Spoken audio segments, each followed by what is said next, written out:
شادی پر ناچنے والے کو اگر دے سکتے ہو تو مدرسہ کے سفیر کو کیوں نہیں دے سکتے ہو؟ قرآن کریم رمضان کے مہینے میں سنانے والے کو کیوں نہیں دے سکتے ہو؟ لوگ مسئلہ پوچھتے ہیں کہ حافظ قرآن کو ہدیہ دے یا نہ دے۔ ارے خدا کے بندے، 27 دن تک پورے قرآن کو تمہارے سامنے سنایا اور 20 رکعت تراویح پڑھائی۔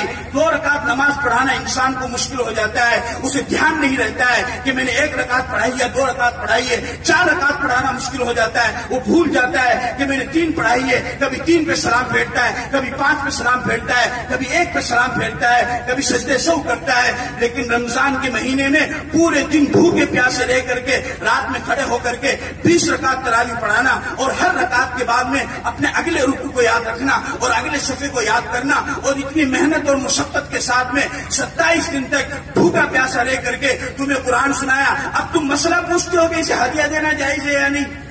یہ تمہارا کوئی فرض نہیں بنتا ہے۔ محنت کا کوئی ذخیرہ، محنت کی کوئی اجرت نہیں ہوتی ہے۔ محنت کا کتنی مسجدوں میں سنانے والے طالب علم ہوا کرتے ہیں کہ جو مسجدوں میں جا کر کے سناتے ہیں اور آئندہ سال پھر اپنی تعلیم کو شروع کرنا چاہتے ہیں۔ اگر 10-15 ہزار روپے آپ کسی طالب علم کی امداد کر دیں گے تو آپ کا کیا بگڑ جائے گا؟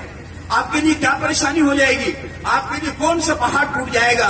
آپ کے لیے کون سی مصیبت آپ کے سامنے آ جائے گی؟ اس وجہ سے میرے عزیزوں، میرے نوجوانوں، میرے مسلمانوں، میں آپ کو بتانا چاہتا ہوں کہ ان مدرسوں کا زیادہ سے زیادہ تحفظ کرو، ان مدرسوں کا زیادہ سے زیادہ تعاون کرو، ان مدرسوں کا زیادہ سے زیادہ ان کی امداد کرو، ان مدرسوں کا زیادہ سے زیادہ ساتھ دو۔ اپنے علماء